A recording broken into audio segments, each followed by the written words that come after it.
সিলেটের এক গ্রামাঞ্চলে কাল আকাশপথে হামলা হয়েছে। বোমা হামলা। হেলিকপ্টার থেকে বোমা নিক্ষেপ করা হয়েছে। অনাকাঙ্ক্ষিত সেই ঘটনায় নিহত হয়েছে প্রায় 50 মানুষ। ফসলি জমি, সেখানকার কিছু ঘরবাড়ি তৎক্ষণাৎ বোমা নিক্ষেপ করার কারণবশত ধ্বংস হয়ে ছাই। আচানক এমন কাণ্ডে এয়ারফোর্স যখন হেলিকপ্টার নিয়ে ছুটল আকাশপথে, সেই হেলিকপ্টারটাকে আয়ত্তে আনার জন্য, তৎক্ষণাৎ দেশবাসীকে চমকে দেওয়ার জন্য ঘটল আরেক অনা-আকাঙ্ক্ষিত ঘটনা। বিকট এক শব্দে সেই হেলিকপ্টার ব্লাস্ট হয়ে আকাশপথ থেকে ছিটকে ভূমিতে আছড়ে পড়ল। সেই ঘণ্টায় আরও হতাহতের কাণ্ড ঘটল। আগুনের লাভা গাছে পড়ে আগুন লাগল। পুরো দেশের মানুষেরা তখন স্তব্ধ, কিংকর্তব্যবিমূঢ়। প্রতিরক্ষা বাহিনীর মাথায় হাত। কি থেকে কি হয়ে গেল? তাদের পরিকল্পনা ভেস্তে দিয়ে গেল এই বোমা হামলা। থমকে রয়েছে যখন দেশের মানুষের বুঝতে বাকি নেই 1999 সালের সেই ধ্বংসযোগ্য পরিস্থিতি আবারও সৃষ্টি হতে চলেছে। অম্বরে অর্ধবৃত্তের ন্যায় চাঁদ উঠেছে। চাঁদের স্বচ্ছ, ঝলমলে রশ্মি তখন বাতাবরণ জুড়ে চাদরের ন্যায় বিছিয়ে রয়েছে। পশ্চিম দিক থেকে আসা থমথমে সমীর জানান দিচ্ছে আজকের রাতটি হবে উত্তপ্ত। ভ্যাপসা গরমে কাহিল অবস্থা। গুমোট অম্বরে মেঘ নেই। তিমিরাবৃত, কলুষিত আধারে বিলীন অন্তরিক্ষ। চাঁদের ঝলমলে আলো গায়ে লাগাতে মীরা মাত্রই বারান্দায় এসে বসল। তার মুখ শুকনো, ফ্যাকাশে। কোমর অবধি চুলগুলো থমথমে তপ্ত অনিলের ছোঁয়া পেয়ে এলোমেলো হয়ে উঠছে। মীরা পা গুটিয়ে বসল মেঝেতে।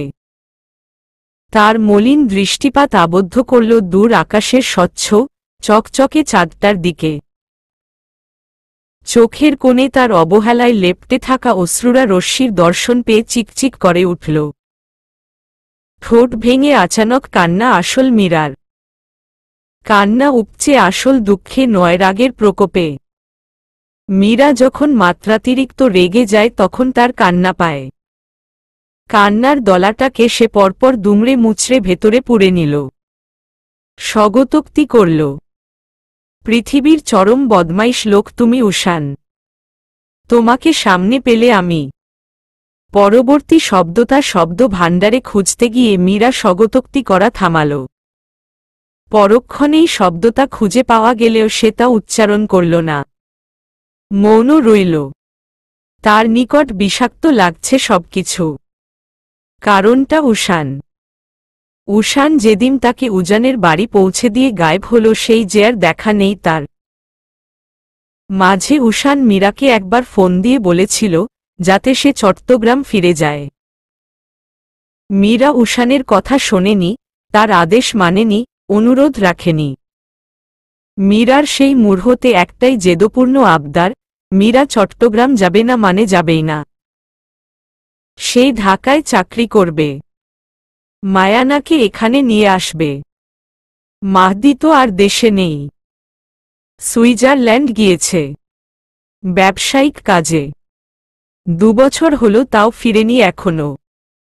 মীরার এমন জেদ দেখে উষান চুপ ছিল, কিছু বলেনি।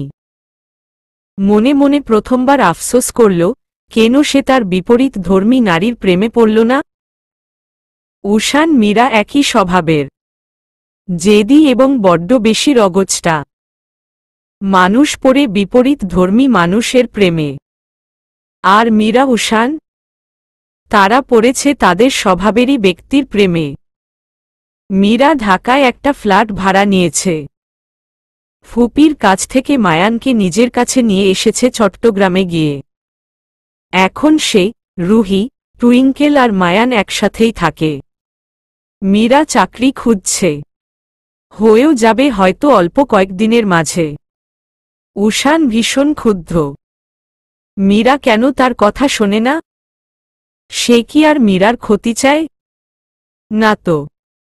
এই করে দুজনের কথা বলা বন্ধ আজ 12 দিন হবে। কথা বলাটা বন্ধ মীরার তরফ থেকে। উষান তো চরম ব্যস্ততার কারণে তার অভিমানীর সঙ্গে একদণ্ড কথা বলতে পারছে না। পর্দার আড়াল থেকে মীরার অবস্থা পর্যবেক্ষণ করে টপাটপ 2 থেকে 4টা মীরার ছবি তুলল রুহি। তারপর সেই ছবিগুলো পাঠালো উষানের ইনবক্সে, সাথে মেসেজ দিল, আপনার জন্য মেয়েটা দিন দিন সন্ন্যাসী হয়ে যাচ্ছে উষান ভাই, প্লিজ কাম ব্যাক শুন। মীরাকে মানুষ থেকে সন্ন্যাসী হওয়া থেকে বাঁচিয়ে নিন। আমি অবশ্যই চাই না আমার একটা মাত্র বান্ধবী এমন সন্ন্যাসী হয়ে দিনকে দিন মাথা পাগল হয়ে ঘুরে বেড়াক। উষান মিটিংয়ে ছিল। মিটিং শেষ হল মাত্রই আর সঙ্গে সঙ্গে তার ফোনে মেসেজ টিউনের শব্দ প্রতিধ্বনিত হয়ে তার কানে এসে বাজল। মিটিং রুম থেকে বের হতে হতে উষান তার সেলফোনে আসা মেসেজটা চেক করল। রুহির মেসেজ। মীরার ছবি পাঠিয়েছে কয়েকটা, সাথে ক্ষুদ্র বার্তা। সেই ক্ষুদ্র বার্তাটিকে রেখে উষান ছবিতে ক্লিক করল। মীরার প্রতিচ্ছবি চক্ষু সম্মুখে স্পষ্টত হতেই তার বক্ষস্থল শীতল হল বইকি, তবে মীরার হাল দেখে সে কিঞ্চিত কপালের চামড়া কুঁচকাল। মীরার মুখশ্রীতে রাগের আঁচ, সাথে অন্তঃস্থলের অদৃশ্য চাপা কষ্ট ফুটফুটে অবস্থায় ফুটে রয়েছে।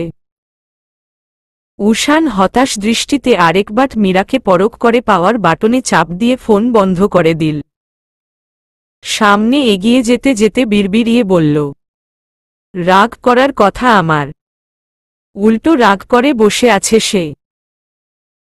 25 মিনিট যাবৎ একই ভঙ্গিতে বসে থাকার পর মীরার হুট করে মনে হল সে বোকামি করছে, সঙ্গে ন্যাকামিও। এসব করা কি তার মানায়? 25টা বছর পেরিয়ে আজ রাতে সে 26 বছরে পা দিতে চলেছে।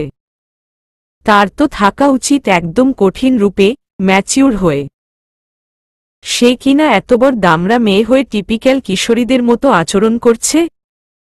আশ্চর্য তো। হলোটা কি তার? গা ঝাড়া দিয়ে উঠে দাঁড়াল মীরা। কক্ষে পা রাখতেই প্রখর শব্দ কর্ণপাত করে তার কান এঁটো হল।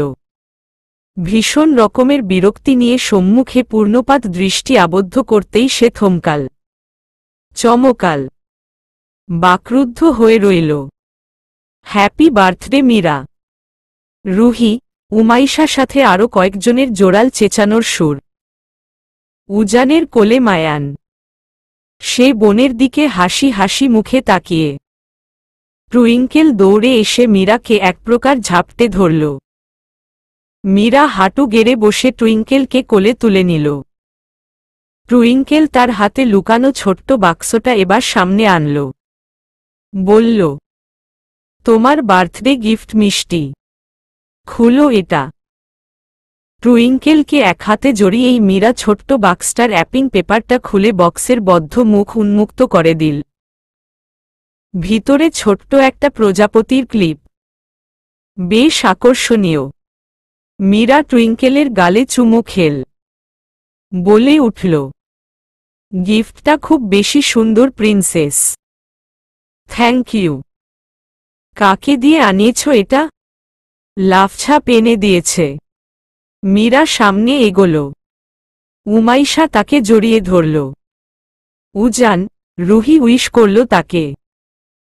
মায়ান লাফ দিয়ে উজানের কোল থেকে নেমে মীরার পাশ ঘেঁষে দাঁড়াল। টুইঙ্কেলের দিকে সে কটমট চোখে তাকাল।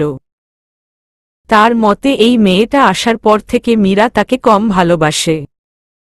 তাই সে টুইঙ্কেলকে সহ্য করতে পারে না। দেখলেই ঝগড়া করে, তবে তা মীরার দৃষ্টি অগোচরে। তোমরা কখন আসলে আপু? এই তো একটু আগে। উজান নিয়ে আসল। আজ যে তোমার বার্থডে এটা আমাদের উষান ফোন করে জানালো। বলল তোমার বাসায় একটু যেতে। ও না বললেও আমি চলে আসতাম। রাত 11:50 পর্যন্ত সবার খোশগল্প চলল। অতঃপর মীরার জন্য অর্ডার করা কেক এসে পৌঁছাতেই সবাই কেক কাটার জন্য প্রস্তুতি নিল। মীরা হাঁসফাঁস করছে। বারংবার সদর দরজার প্রতি গভীর চাহনি নিক্ষেপ করছে। উষান কি আসবে না? এত রাগ, ক্ষোভ। মীরা আচানক দ্বিধা ফেলে সবার সামনে জিজ্ঞেস করে বসল, আপু, উনি কি আসবে না? উমাইশা ধরতে পারল না কথাটা। সে প্রশ্ন করল, এই উনিটা কে? মীরা ইতস্তত বোধ করে জবাব দিল, উশানের কথা বলছিলাম। অহ, না, ও আসবে না, ওর নাকি দরকারি কাজ আছে। মীরার হঠাৎ মন খারাপ হল।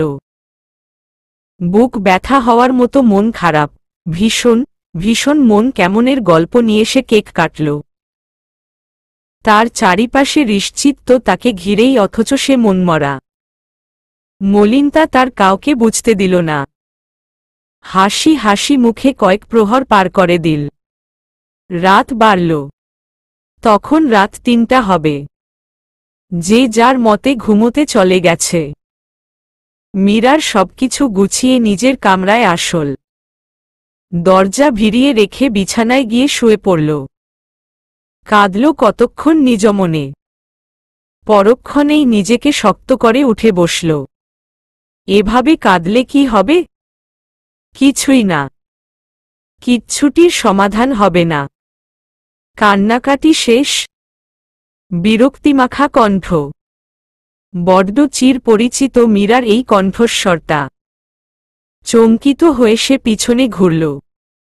উশান বসে সোফায়, আয়েশি ভঙ্গিতে। তার তাকানো মাত্র সে উঠে দাঁড়াল। হাতের সেলফোন মীরার সামনে ধরে বলল, আধা ঘন্টা যাবৎ বসে আছি। কতক্ষণ কাঁদতে পারো তুমি তার হিসাব করলাম। গড, প্রায় ৩৫ মিনিট ১২ সেকেন্ড ধরে কাঁদছ। এত ছিচকাদুনে হলে কবে?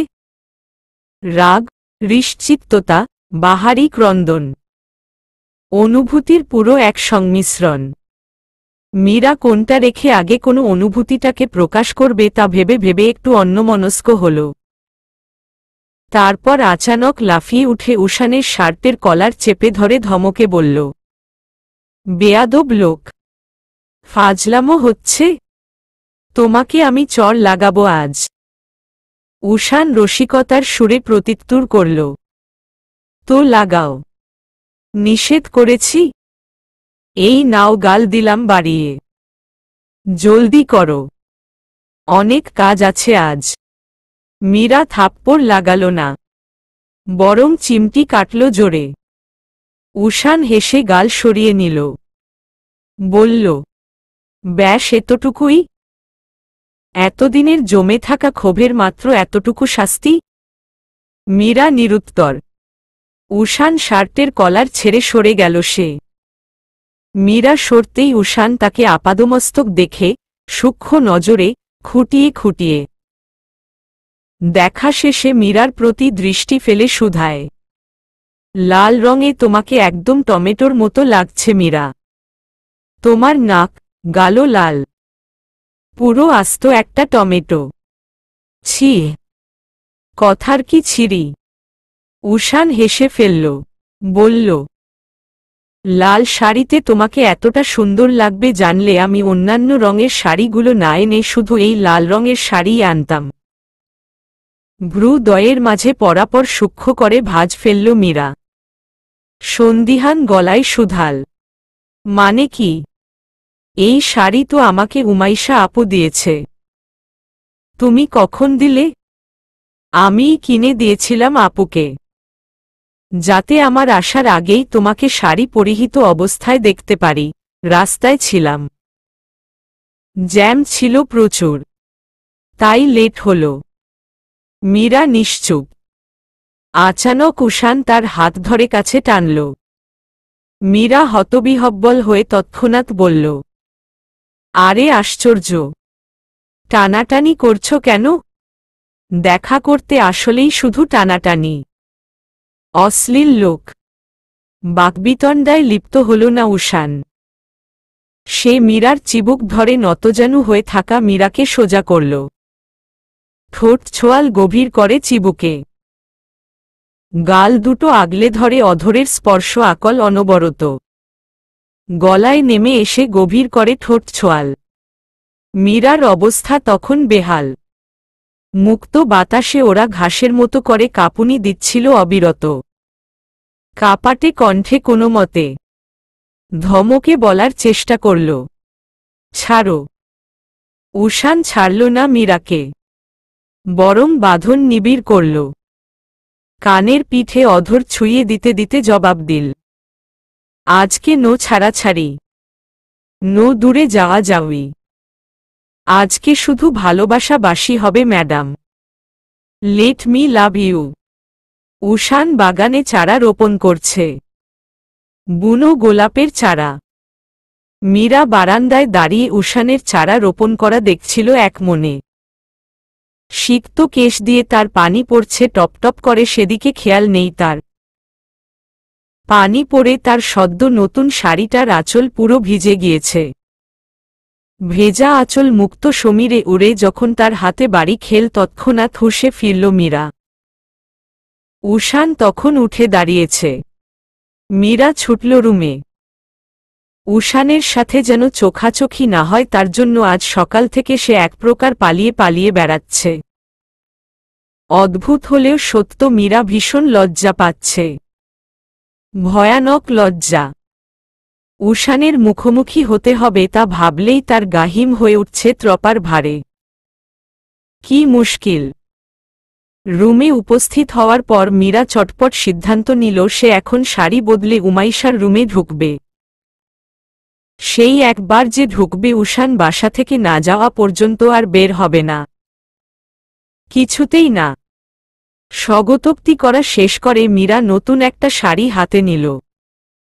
ওয়াশরুমে শাড়ি হাতে ছুটবে, তৎক্ষণাৎ উষান রুমে হাজির। এই মেয়ে, এই দাঁড়াও। কান এঁটো করা ধমক শুনে মীরা থামল মাঝরাস্তায়, পিছন ফিরল নতজান রূপে।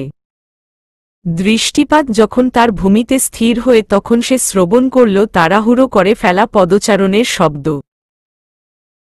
প্রখর ধ্বনি, কর্ণকুহরে এসে বাজছে বারবার।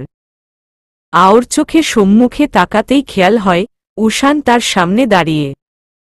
লোকটার মুখাবয়ব দর্শন করা হল না মীরার। নতজানু যে সে। সকাল থেকে এমন পালিয়ে পালিয়ে বেড়াচ্ছ কেন বলো তো? ঘুম থেকে উঠে পেলাম না, বাহিরে যাওয়ার সময়ও দেখলাম না। বাগানে গাছ লাগিয়ে উঠে দাঁড়ানোর পর ছুটে চলে গেলে, আর এখন আবার পালাচ্ছ। সমস্যা কি? স্বাভাবিক হওয়ার প্রয়াস চালালো মীরা। হাতের শাড়ি কখন তার হাত পিছলে পড়ে গিয়েছে তা টেরই পায়নি সে।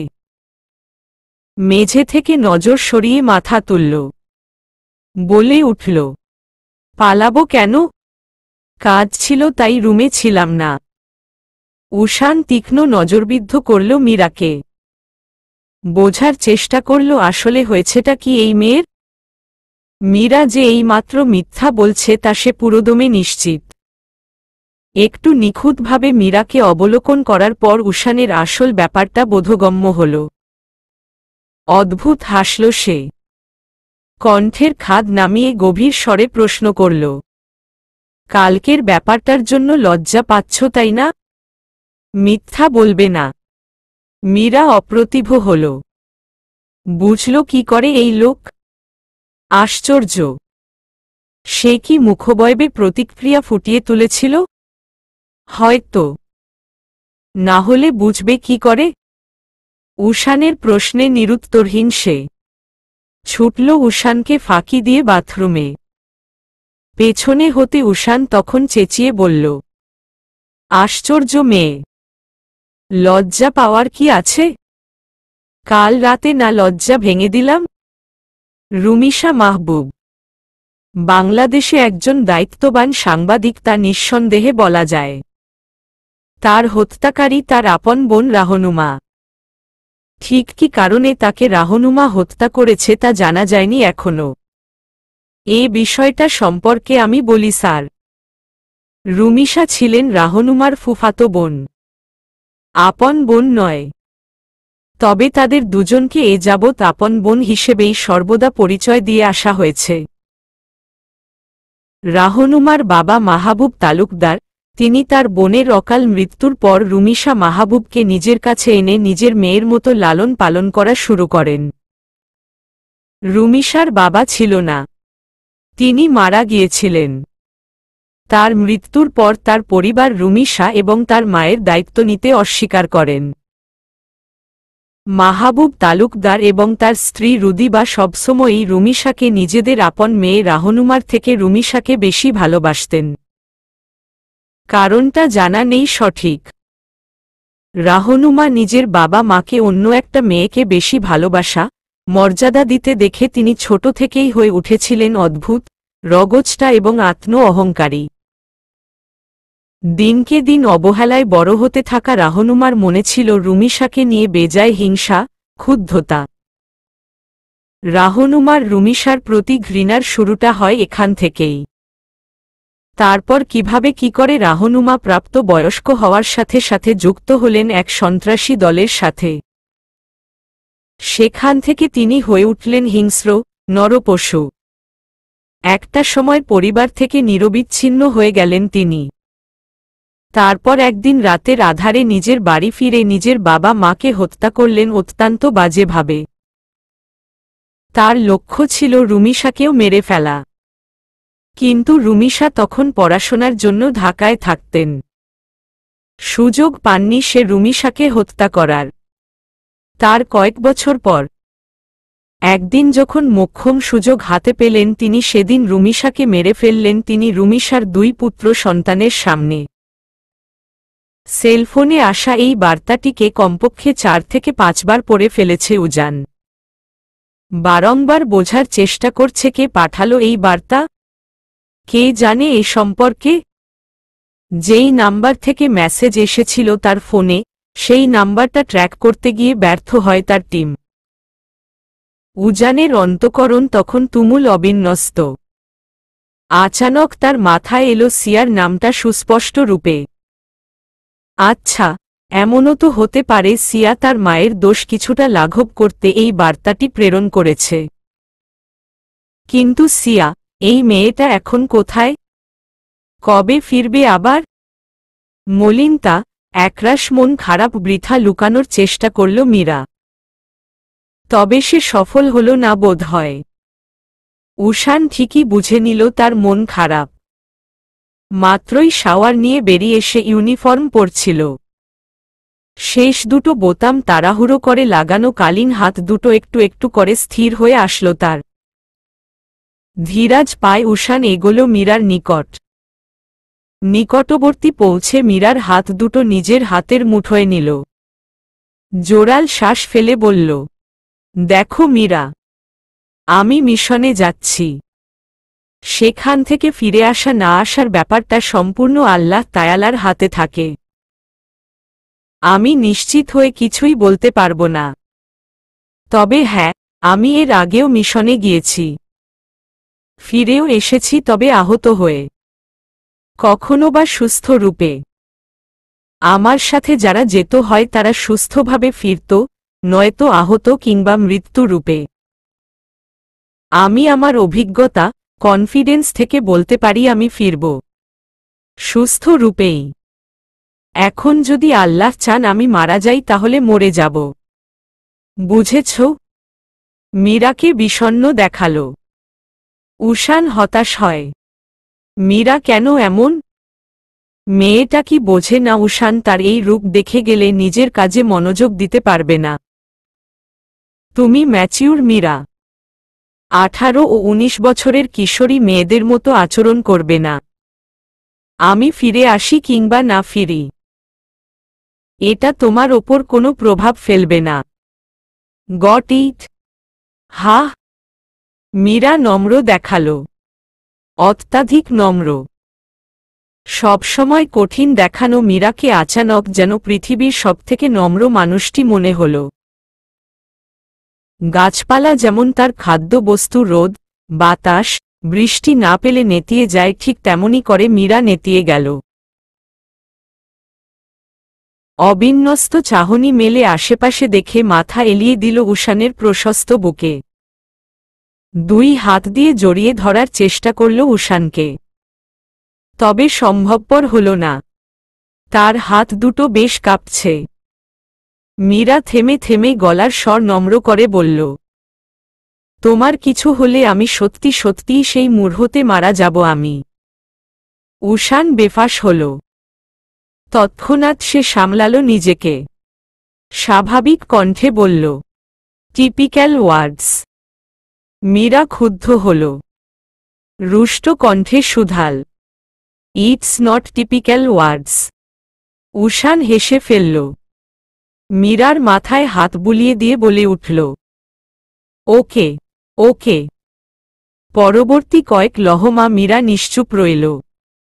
কিছু বলার মতো খুঁজে পেল না, অথবা বলতে চাইল না। উষানও কথা বাড়ায়নি। হাত ঘড়ি দেখল সে। তার দেরি হচ্ছে। তবুও ইচ্ছে করছে না যেতে। এই মেয়েটাকে ফেলে যেতে হবে ভাবতেই তো কেমন তার বুকে মোচড় দিচ্ছে। শ্বাস নিতে কষ্ট হচ্ছে। আফসোসগুলো ছিল ক্ষণিকের। পরপর নিজেকে সামলে নিল সে। তাকে এসব কথা মানায়? কিছুতেই না। গা ছমছম করা মৌনতায় 10 নামিয়ে মীরা হুট করে বলল, আমি কখনোই নিজের থেকে কাউকে কখনোই বেশি ভালোবাসি না জানো। কাউকে নিজের থেকে বেশি ভালোবাসা মানেই কষ্ট পাওয়া। সেই ব্যক্তিটার চিন্তায় রাতদিন ডুবে থাকা। সেই যদি কষ্ট থাকে তাহলে সেই মুহূর্তটার মতো মারাত্মক মরণ যন্ত্রণাময় মুহূর্ত আরেকটাও নেই। আমি জানতাম এসব। তবুও কি করে নিজের থেকে বেশি আপনাকে ভালোবেসে ফেললাম বলুন তো। আপনার মতো নিষ্ঠুর পাষাণ লোকটাকে আমার একটুও ভালোবাসা উচিত হয়নি, একটুও না। উষান মীরার নুইয়ে রাখা মুখশ্রী চিবুক ধরে ওপরে তুলল। মীরা কাঁদছে না, তবে আঁখি দুটো দিঘির পানির মতো টলমলে হয়ে। উষান গেলেই যে তারা অনুমতি পেয়ে টপটপ করে শ্যামরঙা গাল বেয়ে গড়িয়ে পড়বে তা উষান জানা আছে। মীরা নিজেকে ধাতস্থ করল। তুলতুলে দৃষ্টিতে তাকিয়ে বলল, আমার কপালে একটা চুমু খাও তো সময় নিয়ে। নিঃসংকোচ আবেদন, আকুতি। উষান এক মুহূর্ত দেরি না করে তাই করল। 5 মিনিট পর সরে এসে উঠে দাঁড়াল। প্রয়োজনীয় জিনিসপত্র হাতে নিয়ে কৃত্রিম বিরক্তি নিয়ে বলল, আমার লেট করিয়ে দিলে মেয়ে। যাওয়ার পথে উমাইশার সাথে কয়েকক্ষণ আলাপ করে উজানকে মীরা উমাইশার দায়িত্ব তুলে দিয়ে উষান যখন সবেমাত্র গাড়িতে উঠে বসল তৎক্ষণাৎ কোথা থেকে যেন মীরা ছুটে আসল। উজান দাঁড়িয়ে ছিল বাহিরে, ভাইকে বিদায় দিতে। কবে না কবে আবার আসে উষান। মীরাকে ছুটে আসতে দেখা মাত্র উজান দুজনকে স্পেস দিয়ে সরে গেল। উজান যেতেই মীরা উষানকে ঝাপটে ধরল। বলল, জলদি জলদি ফিরে আসবে, ঠিক আছে? হুহ। উষান অধর প্রসারিত করে হাসল। জবাব দিল, আসব। মাদকতাকে ফেলে কতক্ষণ দূরে থাকা যায়? বাসায় যাও এখন। আপনি যেতে যেতে একটু থাকি না। উষান বিশেষ বারণ করল না। উজানকে ডাক দিল। উজান আসতেই দুজন গাড়িতে বসে নিজ গন্তব্যে রওনা দিল। গাড়িটা চক্ষু আড়াল হওয়া অবধি মীরা মূর্তির ন্যায় স্থির হয়ে সেখানেই দাঁড়িয়ে রইল ক্ষণ কয়েক। সেই বিমর্ষ গলায় শুধাল, শেহজাদা ফিরে আসুক। সুস্থরূপে, অতি দ্রুত। অস্থিতিশীল পুরো দেশ। সবার মাঝে যেন অদৃশ্য এক টান টান উত্তেজনা বহাল। গত কয়েক মাসে আকাশপথে হামলা হয়েছে। হামলার শিকার কিছু গ্রামাঞ্চল। প্রত্যেকটা অনাকাঙ্ক্ষিত হামলাগুলো করা হচ্ছে হেলিকপ্টার দিয়ে। প্রথম হেলিকপ্টার জব্দ না করা গেলেও পরপর দ্বিতীয় এবং তৃতীয় নং হেলিকপ্টার জব্দ করা হয়েছে। হেলিকপ্টার দুটো হচ্ছে রবিনসন আর 22, যার দাম কমপক্ষে 2 কোটি টাকা। এত টাকা এই সন্ত্রাসীরা কোথা থেকে জোগাড় করল তা ভেবে পাচ্ছে না কেউ।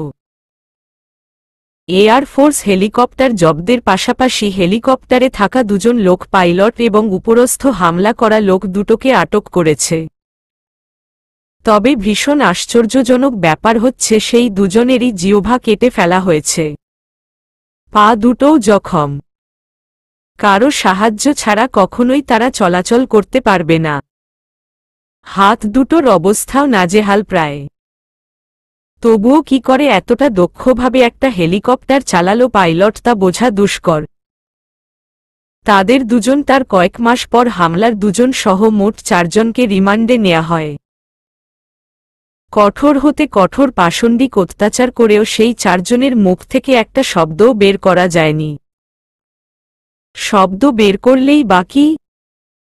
এদের যে জিহ্বাই নেই, হাত দিয়ে কিছু লিখবে তাও করেনি তারা।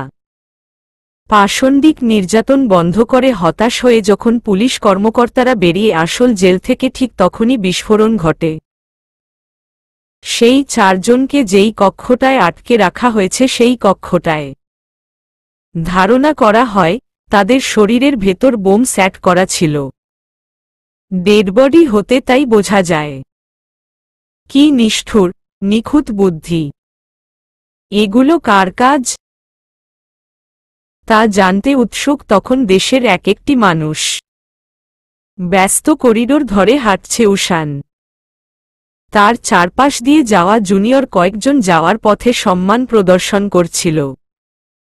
পিয়ন কয়েকজন সালাম দিয়ে দিয়ে মুখে ফেনা তুলে ফেলছে আর উষানের পিছে পিছে হাঁটছে। সালামের উত্তর নেয়া হল না উষানের। সে আপনমনে অত্যন্ত মনোযোগ সহিত ভাবছে কিছু। ডান হাতে তার ল্যাপটপ। লম্বা লম্বা পা ফেলে কায়দা করে হাঁটছে। পরিশেষে কাঙ্ক্ষিত কামরার সামনে এসে সে কিয়ৎ থামল। ফোঁস করে শ্বাস ফেলে ভেতরে প্রবেশ করল। তাকে প্রবেশ করতে দেখে 2-4 জন দাঁড়াল। বাকি কয়েকজন গম্ভীরমুখ হয়ে বসে। উষান তাদের নিকট এগোল। সম্মান প্রদর্শন করে নিজের জন্য বরাদ্দকৃত স্থানে গিয়ে দাঁড়াল স্থির হয়ে। উষান প্রজেক্টরের সামনে দাঁড়ানো। সামনে বসা একজন আদেশের সুরে তাকে বলল, explain your plan. Yes sir. Ushan laptop কিবোর্ডে কিছুক্ষণ টাইপিং করল। প্রজেক্টরে ফুটিয়ে তুলল সে একটা চার্ট। শেষে ভারী কণ্ঠে বলা শুরু করল, স্যার আমি 1999 সালের ঘটনাটা একটু বর্ণনা করে বলি একবার। 1999 সালে মোট 5টি হামলা হয়েছিল স্যার।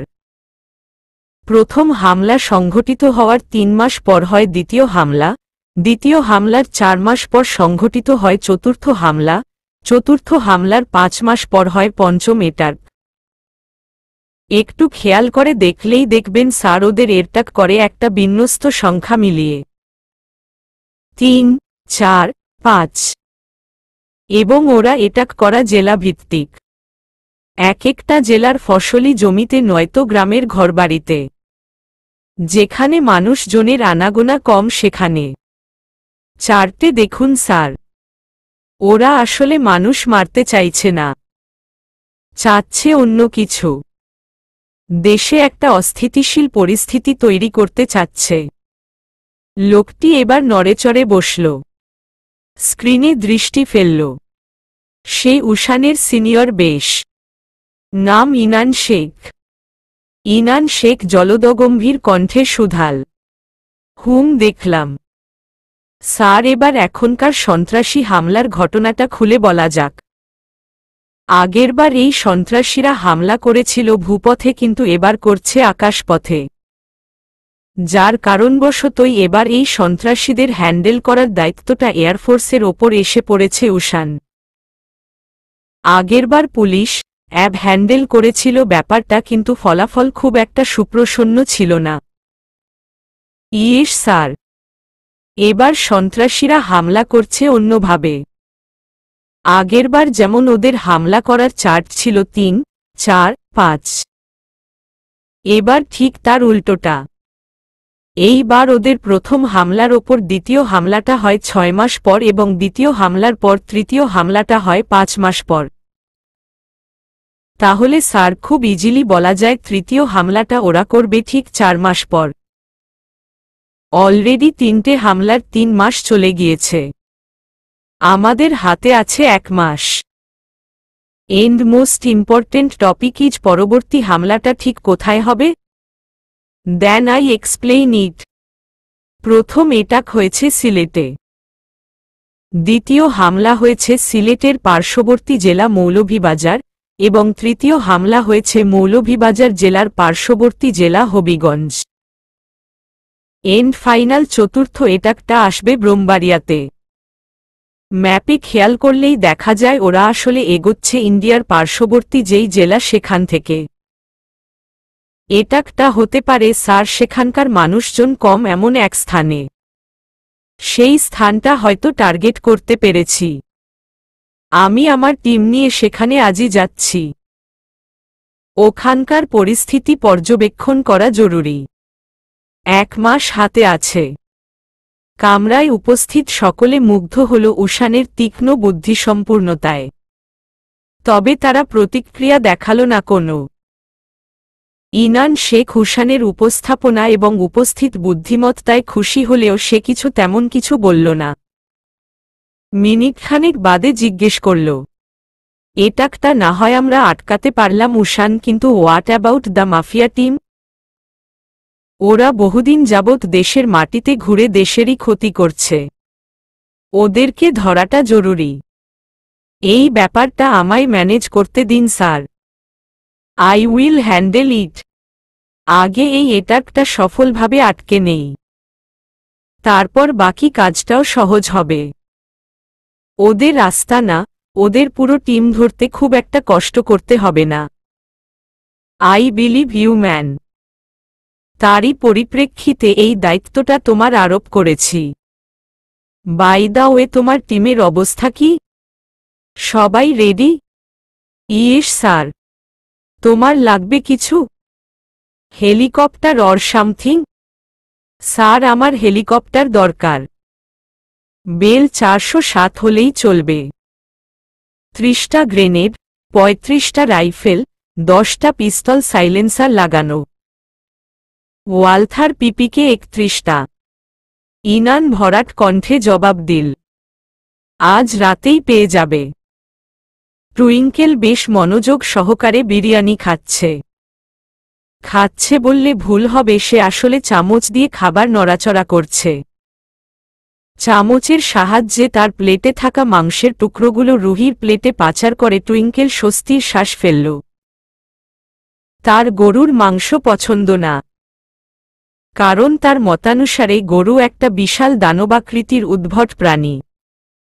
উদ্ভট প্রাণীদের মাংস গলাধকরণ করতে নেই। সামনের বাটিতে সাজিয়ে রাখা চিকেন ফ্রাইয়ের অংশবিশেষ থেকে সে একটা চিকেন ফ্রাই তুলে নিল। তারপর সেটাকে কাটা চামচের সাহায্যে টুকরো টুকরো করে কেটে খাওয়ায় মনোযোগী হল। মায়ান এতক্ষণ আড়চোখে টুইঙ্কেলের কার্যকলাপ দেখছিল। টুইঙ্কেলের করা কর্মটি তার চোখে পাপ, ঘোরতর পাপ বলে মনে হল। সে তার হাতের চামচ শব্দ করে প্লেটে রেখে কড়া কণ্ঠে বলল, এই ইঁদুর, বাদর, এটা কি করলে তুমি? নিজের এঁটো করা খাবার রুহি আপুর প্লেটে দিলে কেন? টুইঙ্কেল চমকে খাওয়া বন্ধ করল। মাথা তুলে দৃষ্টি ফেলল মায়ানের প্রতি। তার রাগ লাগল, ভীষণ রাগ। মায়ান তাকে ইঁদুর, বাদর বলে যখনই ডাকে তখনই তার ইচ্ছে হয় মায়ানকে ধরে মার লাগাতে। কঠিন মার। মায়ান বেশ কয়েকদিন ধরেই টুইঙ্কেলকে এই দুটো নামে ভূষিত করেছে। তার মূল কারণ এই, টুইঙ্কেল একবার তার হাতে কামড় দিয়ে দাঁতের ছাপ বসিয়ে দিয়েছিল। এই কাণ্ডের পরিপ্রেক্ষিতে সে টুইঙ্কেলকে ইঁদুর বলে। দ্বিতীয়ত, টুইঙ্কেল অনেক ছটফটে। সারাদিন লাফালাফি, ছোটাছুটির মাঝে থাকে, তার পরিপ্রেক্ষিতে বাদর নাম দেয়া। এই পচা নামে আমাকে ডাকবে না। আবার কামড় দিব তাহলে? মায়ান ভেঙচি কাটল। বিড়বিড় করে বলল, পারো তো শুধু এটাই, শুধু কামড় আর কামড়। রুহি, মীরা ক্ষীণ দূরে দাঁড়িয়ে। তারা রেস্টুরেন্টে এসেছে আজ।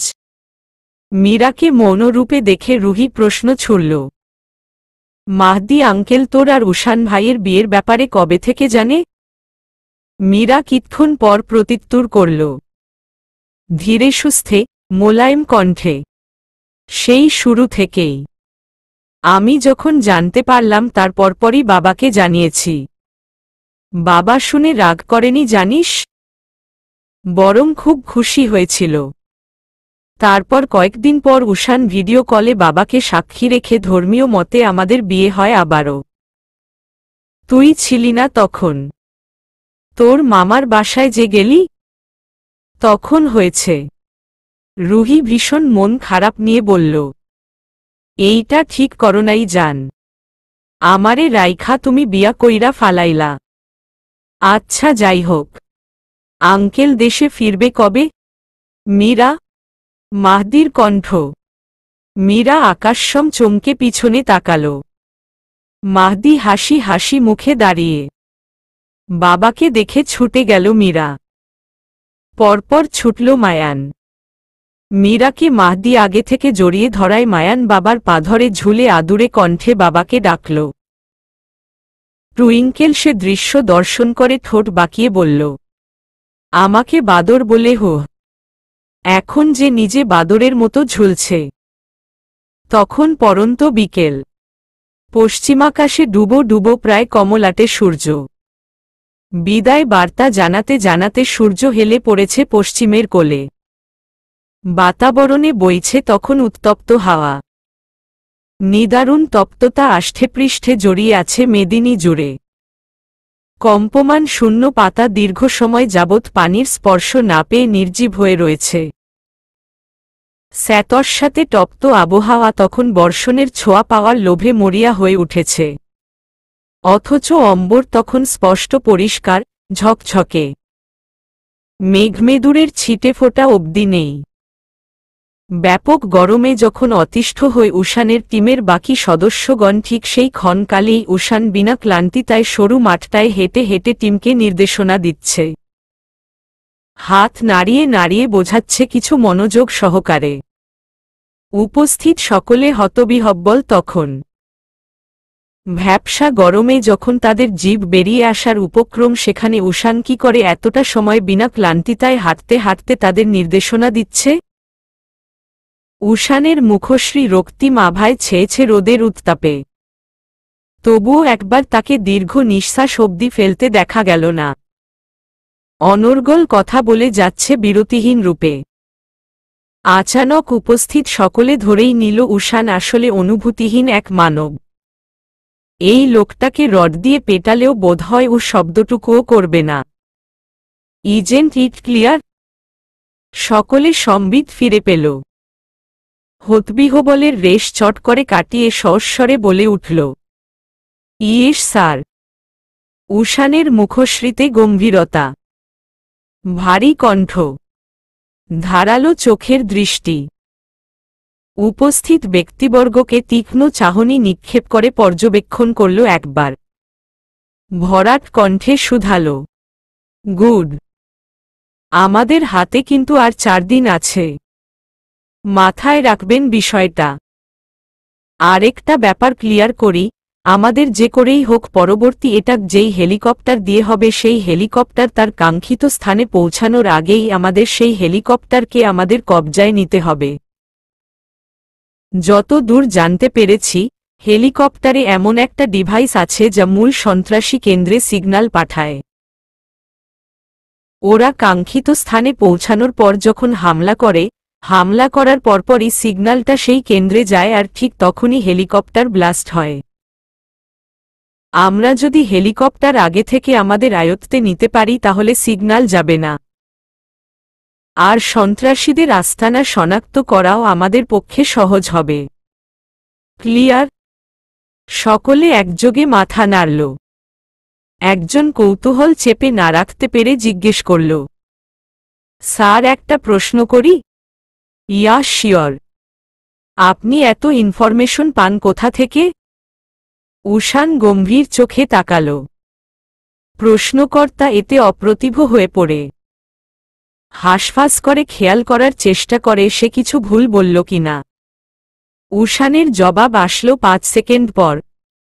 আমার পদে আপনি যখন আসবেন তখন বুঝতে পারবেন। আর কোনো প্রশ্ন? No sir. উষানের ফোন এসেছে। রিং বেজেছে পরপর 1 থেকে 2 বার। ফোন তুলছে না সে। আগের মতোই হেঁটে হেঁটে নির্দেশনা দিচ্ছে। ক্ষীণক্ষণ বাদে ভীষণ বিরক্তি নিয়ে বক্তব্য প্রদানে বিরতি দিল সে। ফোন নিয়ে কিয়ৎ দূরে গেল। ফোন স্ক্রিনে থাকা ফোনদাতা ব্যক্তিটার নাম দর্শন হতেই লহমায় তার রাগ উবে গেল। চটজলদি ফোন রিসিভ করতেই ওপাশ হতে কিছুটা রাগ নিয়েই বলা হলো, এতক্ষণ লাগে ফোন রিসিভ করতে? উষানের এখন রাগা উচিত। কঠিন এক ধমক দেয়া উচিত ফোনের অপর পাশের ব্যক্তিকে। সে তাই করতে নিয়েছিল। অতঃপর আচানক মনে হল এই ব্যক্তিটি আর 10টা মানুষের মতো নয়। তার জায়গা উষানের অন্তঃস্থলে সর্বর্ধে বিরাজ করে সর্বদা। গম্ভীরতা, কঠোরতা সবকিছু মিলিয়ে খাদে নামল তার। মোলায়েম হল দৃষ্টি, কোমল হল কণ্ঠস্বর, ক্ষীণবাদে শীতল কণ্ঠে শুধাল, আমি এখানে কাজ করছি মীরা। মীরা ফোঁস করে তপ্তশ্বাস ছাড়ল। নম্র কণ্ঠে সে বলে উঠল, তুমি ব্রাহ্মণবাড়িয়া গিয়েছ? গিয়েছি তো, সেখানেই আছি। আমাকে একবারও বলার প্রয়োজন মনে করলে না? উষান কপাল চুলকাল। বলল, বলার প্রয়োজন মনে করিনি। কার থেকে জানলে তুমি? বলার প্রয়োজন মনে করি না। আচ্ছা, ভালো আছো? বলার প্রয়োজন মনে করি না। গুড। সুস্থ আছো? মাথা ব্যথা করে এখনো? বলার প্রয়োজন মনে করি না। উষান হেসে ফেলল এবার। শুধালো, ফাইন, রাখছি তাহলে। আল্লাহ হাফেজ। মীরা পণ করেছিল সে আরেকটি শব্দও উচ্চারণ করবে না। তবে উচাটন, ছটফটে অন্তঃকরণ তার পণ মানল না। তারা লাফিয়ে উঠল। উষানের বিদায় জানানো মানে আবারও সেই 1 সপ্তাহ, 2 সপ্তাহ পরে কথা বলা। মীরা তাড়াহুড়ো করে বলল, আবার কবে দেখা হবে আমাদের? উষান নীরব রইল কতক্ষণ। শেষে ভারী কণ্ঠে জবাব দিল, সঠিক জানা নেই মীরা, তবে জলদিই ফিরব। ফোন কেটে পেছনে ঘুরতেই উষান ভ্রু কুঁচকাল। তার সামনে দাঁড়িয়ে থাকা 35 জন মানুষ কেমন ফ্যালফ্যাল করে তার দিকে তাকিয়ে আছে। আশ্চর্য, এভাবে তাকিয়ে থাকার মানেটা কি? উষান প্রশ্ন ছুড়ল, হোয়াট হ্যাপেন্ড? অবাক তার রেশ কাটিয়ে একজন বিস্মিত কণ্ঠে বলল, স্যার আপনি হেসেছেন। হ্যাঁ তো। প্রশ্ন করে উষান ভাবল কিছুক্ষণ। হঠাৎ করে তার মাথায় ধরল এতগুলো মানুষের ফ্যালফ্যাল করে তাকিয়ে থাকার কারণ। দ্বিতীয়বার পুনরায় সে স্বেচ্ছায় গলায় শব্দ করে হাসল।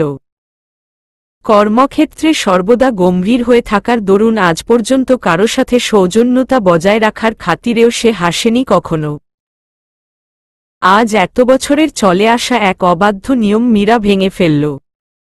ফারদিন আজ ঢাকায় এসেছে। তার আসার কারণ উষান। মিশনে যাওয়ার পূর্বে উষান বারবার করে দাদুকে বলে গিয়েছে যাতে সে উমাইশাকে চট্টগ্রাম নিয়ে যায়। উমাইশা পুরোদিন বাসায় একা থাকে যা ওর ব্রেনের জন্য ভালো না। পুরোপুরি সুস্থ হয়নি এখনো সে। একা থাকাটা তার জন্য ক্ষতিকর। উজান কেসের কাজে সবসময় থানাতেই পড়ে থাকে রাত দিন। সপ্তাহে একবার বাসায় আসে। মীরার বাসায় যেতে চায় না উমাইশা। তার কেমন লজ্জা লাগে। এভাবে অন্য কারো বাসায় কি করে থাকবে সে? উষান, মীরা বারবার বুঝিয়ে উমাইশাকে সহজ করতে পারেনি। শেষে হতাশ হয়ে ফারদিনের বাসায় যাওয়ার প্রস্তাব দিলে উমাইশা তা খুশি খুশি গ্রহণ করে। চট্টগ্রাম তার ভীষণ প্রিয় জেলা। কাজের চাপ কম থাকার দরুন আজ বাসাতেই আছে উজান। ড্রয়িং রুমে বসে ফারদিনের সাথে কথা বলছিল সে। কথা বলার এক পর্যায়ে সে একটু অন্যমনস্ক হল। আমতা আমতা করে প্রশ্ন করল, দাদু বাবার কোনো খোঁজ খবর জানো? কতটা বছর হয়ে গেল বাবাকে দেখি না, কথা বলা হয় না তার সাথে। বাবাও একবার ফোন দেয় না। বাবা কি সুস্থ আছে দাদু? ভাইয়ার সামনে বাবার প্রসঙ্গ তুললেই ভাইয়া খুব রেগে যায়। কিন্তু আমি জানি দাদু ভাই কতটা ভালোবাসে বাবাকে। ফারদিন গহীন চোখে তাকাল। থেমে থেমে বলল, আয়মান। ও দেশেই আছে উজান। 4 মাস ধরে ও বাংলাদেশে। উজান চরম আশ্চর্য হল। বিস্ময় অধরের মাঝে ব্যবধান সৃষ্টি হল তার। প্রশ্ন জাগল মনে, বাবা এত মাস ধরে যদি দেশেই থাকে তাহলে তাদের সাথে যোগাযোগ কেন করছে না? অবশেষে বহুল সেই কাঙ্ক্ষিত দিন। উষানের ধারণা অনুসারে যেখানে হামলা হওয়ার কথা আজ ঠিক সেখানেই হামলা হবে তা কিছুক্ষণ পূর্বেই গোয়েন্দা বিভাগ হতে বার্তা এসেছে। ব্রাহ্মণবাড়িয়ার অত্যন্ত নগ্ন এক স্থান যেখানে মানুষের চলাচল, মানুষের বসবাস খুবই কম, ঠিক সেখানেই হামলা হবে আজ। উষানের কথা মতো পুলিশ সেখানকার মানুষকে অতি গোপনে রাতের আধারে সেখান হতে সরিয়ে নিয়েছে। কাঙ্ক্ষিত স্থান হতে অনতি দূরে এক নির্জন জঙ্গলে উষানের টিম হেলিকপ্টারে বসে অপেক্ষার প্রহর গুনছে।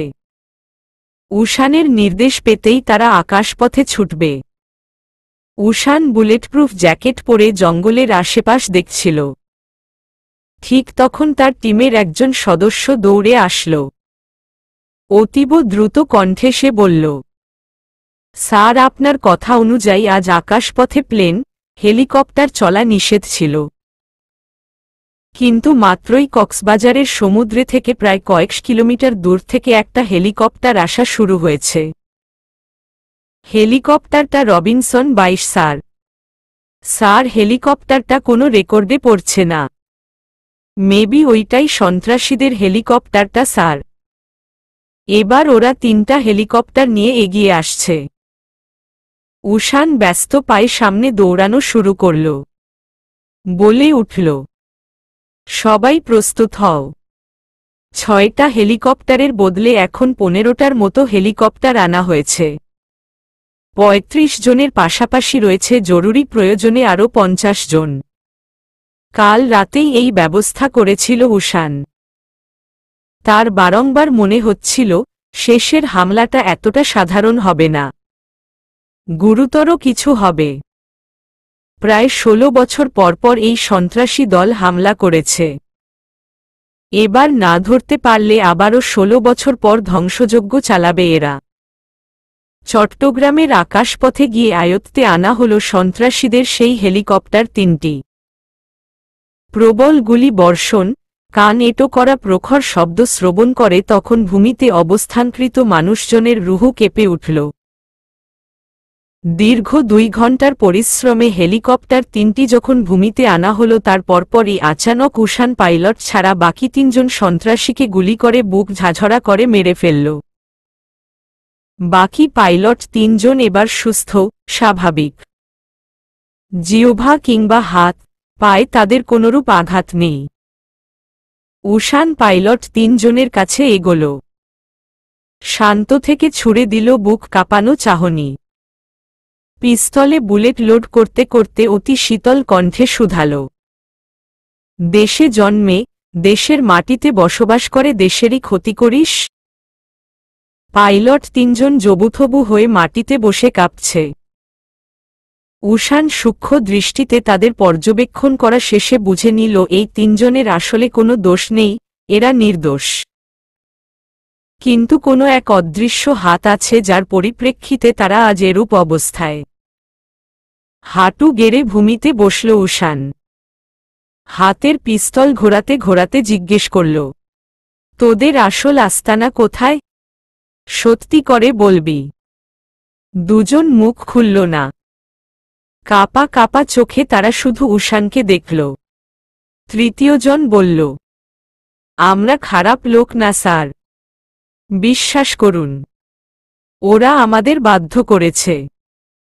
আমাদেরকে বাসা থেকে তুলে নিয়ে গিয়েছিল ওদের আস্তানায় পরশুদিন। তুলে নিয়ে বলল এই দিন এখানে হেলিকপ্টার চালিয়ে যেতে হবে। আমরা চট্টগ্রাম এয়ারলাইন্সের পাইলট স্যার, চাইলে খোঁজ নিয়ে দেখতে পারেন। প্রাণের ভয় এমনটা করেছি, মাফ করে দিন স্যার। ওদের আস্তানা কোথায়? কক্সবাজার সমুদ্র সৈকতের ওইদিকে স্যার, ওখানে থেকে প্রায় কয়েক কিলোমিটার দূরে। নির্জন স্থান, সেখানে সূর্যের আলো অবধি পৌঁছায় না। সেখানে একটা পরিত্যক্ত ভবন আছে স্যার। পরিত্যক্ত ভবনের নিচে, মাটির নিচে ওদের আস্তানা। বিশাল বড় জায়গা জুড়ে। ওদের দলে প্রায় লাখখানেক মানুষ স্যার। উষান উঠে দাঁড়াল। ফোন করে ইনানকে সবকিছু খুলে বলল। অতঃপর ফিরে এসে উপস্থিত সকলকে উদ্দেশ্য করে বলল, এই 3 জন পাইলট সহ আমরা মোট 60 জন যাচ্ছি সেখানে। আজই, এখনই। অস্ত্র নাও আরও কিছু। উষান এবার জব্দ করা হেলিকপ্টারে উঠে বসল। সেখানে সিগন্যাল পাঠানোর ডিভাইসটা সন্তর্পণে নিজের কাছে নিয়ে নিল। হেলিকপ্টার থেকে বেরিয়ে এসে সে হাতের ডিভাইসগুলো সামনে থাকা দিঘিতে ছুঁড়ে ফেলল। তার ডান হাত থেকে রক্ত পড়ছে অনর্গল। একজন তা দেখে দৌড়ে এসে বলল, স্যার আপনি তো অনেক আঘাত পেয়েছেন, আসুন ব্যান্ডেজ করে দেই। উষান ভারী কণ্ঠে জবাব দিল, দরকার নেই, যাও। উষান সন্ত্রাসীদের আস্তানার কয়েক কিলোমিটার দূরে দাঁড়িয়ে রয়েছে। হাতের পেশি তার ক্ষণে ক্ষণে ফুলে ফেপে উঠছে। কপালের রগ সারিবদ্ধভাবে দাঁড়িয়ে। অন্তঃকরণে তার বিশাল প্রশান্তির ভেলা বইছে। অবশেষে এত বছর পর সে তার মায়ের খুনিদের নিজ হাতে শাস্তি দিতে পারবে। রুমিসার করা অর্ধসমাপ্ত কাজটি আজ সমাপ্ত করতে পারবে। পাইলট 3 জনকে সঙ্গে করে এনেছে সে। তারা দিক নির্দেশনা দিতে পারবে। তাদের 3 জনের মাঝ থেকে রাদিফ নামের একজন পাইলট এগিয়ে আসল। কাপা কণ্ঠে বলল, স্যার, হেলিকপ্টার থেকে বোমা ফালানো যাবে না এখানে। ভিতরে অনেক নিরীহ মানুষ রয়েছে স্যার, তারা মারা যাবে তাহলে। উষান সামনে দৃষ্টিপাত নিবন্ধ করে বলে উঠল, জানি আমি। প্রায় 20,000-এর মতো মানুষ বন্দী এখানে কয়েক বছর ধরে। তাহলে কি করবেন স্যার? কিভাবে ভেতরে যাব? শুকনো পাতায় পা ফেলার মর্মর শব্দ।